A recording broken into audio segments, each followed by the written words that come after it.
Hey guys, today we are looking at A, B, and exponential functions in the actual real world and what each of those individually means and how we can write an equation in exponential form for real world problems. So in other words, word problems with exponential functions. All right, let's get started.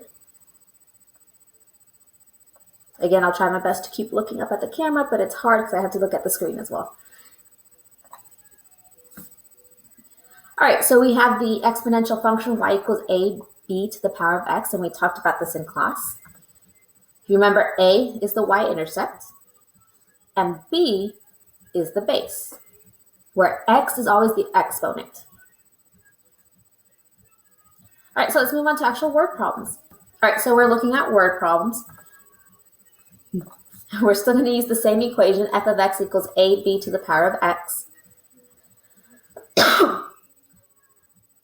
But now each individual part, while it still stands for the same thing on the graph, A is still my y-intercept, B is still my base, which determines if I'm growing or decaying.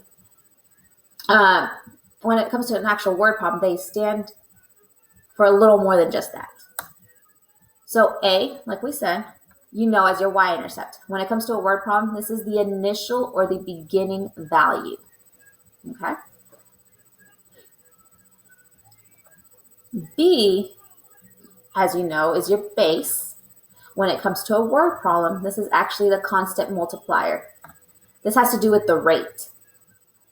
It's very comparable to the slope in a linear function. And lastly, we have the x portion, which is our exponent. Oops.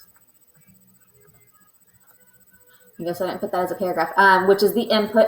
And usually when we're talking about exponential functions in the real world, this has to do with time, whether that's days, hours, seconds, years, months, whatever it is that they're talking about. X stands for that sort of time.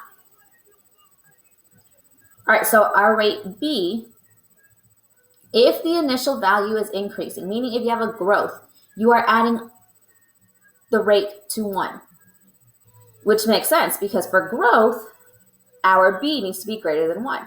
So how do you get a number that's greater than 1? Add something to 1.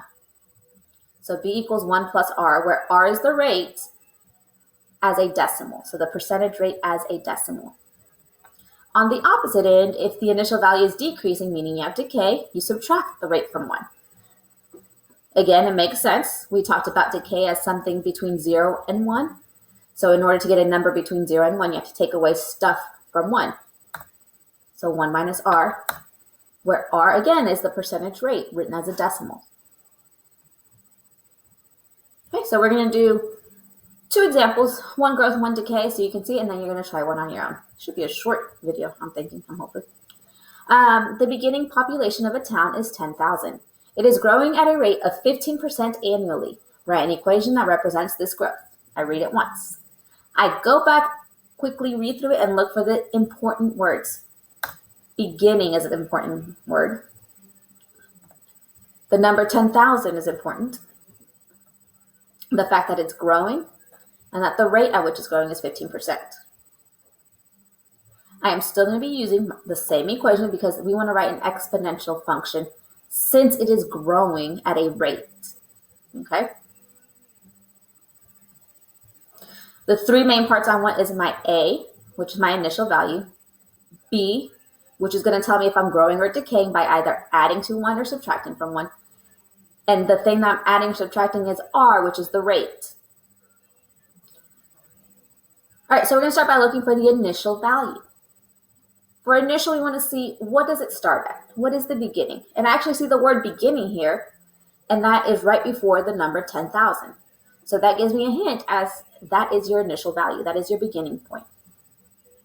So initial value is 10,000. So I now know what A is, so I can substitute for A in my exponential function.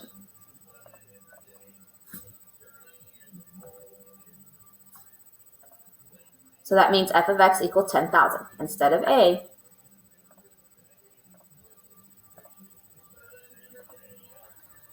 I've included what 10,000 is. Okay? So the next portion, I want to know, is this growing or decaying? B, my base. Am I going to be greater than 1? Or am I going to be less than 1? Adding to 1 or taking away from 1? I see the word, maybe. I see the word growing. Growing tells me that it's a growth, so I will be adding to 1. So my base is going to be 1 plus r. R we haven't gotten to yet, but we will see it here in a little bit. So I'm going to take that, and instead of b, right here, I'll be replacing b with 1 plus, and I'm going to leave it blank for right now. And still to the power of x. Okay. So now, in order to figure out what I'm adding to 1, I need to look for the rate that they gave me. Here they say the rate is 15%. Okay, 15%, but I need to write it as a decimal, as it says right here. If you remember to change a percentage to a decimal, there's 2 things you can do. You could just take 15 and put it over 100, because it's 15 out of 100, to get your decimal value of 0.15. The math trick is take that imaginary decimal at the end and move it back 2 spaces. 1, 2, giving you your 0.15 as the rate. Either method is acceptable. I like the little math trick because it's quick and easy, but if all you can remember is to divide by 100 because it's 15% of 100, that works too.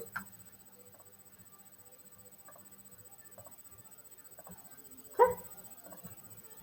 So we're going to take that rate and substitute right here where I left the blank. That's where r goes. This isn't my final equation. The final thing to do is actually just add those 2. So my final equation is f of x equals 10,000 times 1.15 to the power of x. So let's look at another one. Yes, that's my answer. This one says the purchase price of a new car is $34,000. The car's value depreciates by 20 each year. Write an equation that represents this situation. Okay, so I need to go through it.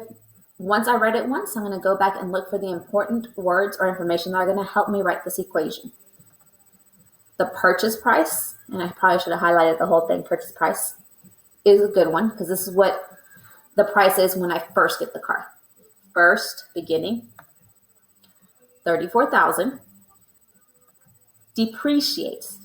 Depreciates means it goes down. And then by 20% each year. We need that 20% because that is my rate. So again, we're looking at the exponential function, f of x equals ab to the power of x, a times b to the power of x.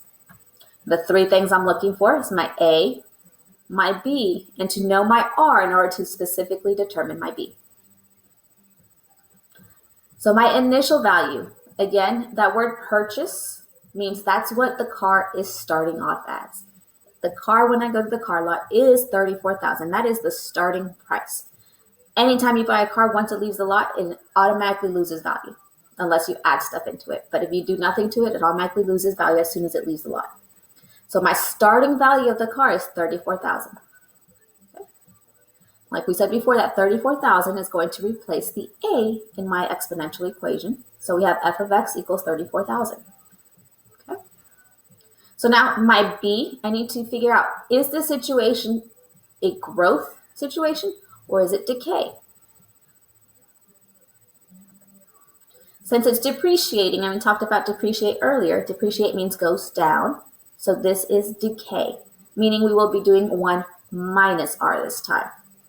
So I'm going to replace my b with parentheses 1 minus and leave some space so I can put my rate once I figure that out. And it's still to the power of x. So I need to figure out what r is to figure out what I'm going to be taking away from 1. 20% is the rate. Remember, to change this to a decimal, quick trick, take that decimal point at the end of the number and move it 2 places to the left. So we have 0.20. And it's still raised to the power of x. Before we can say we are done, we're actually going to do that math of 1 minus 0.20. Which is 0.80. So f of x equals 34,000 times 0.80 to the power of x. Okay. Now I'm going to have you work one out. This is a STAR test question, so you can see how you'll be tested on this type of problem. It says there are 1,024 players in a tennis tournament. In each round, half the players are eliminated. Which function can be used to find the number of players remaining in the tournament at the end of X rounds? Now that I've read it, go back and look for keywords. Okay.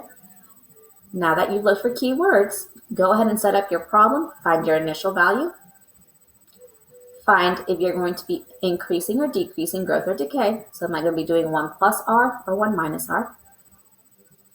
And then lastly, find what the rate is, substitute for R, and solve that part inside the parentheses to get your final equation.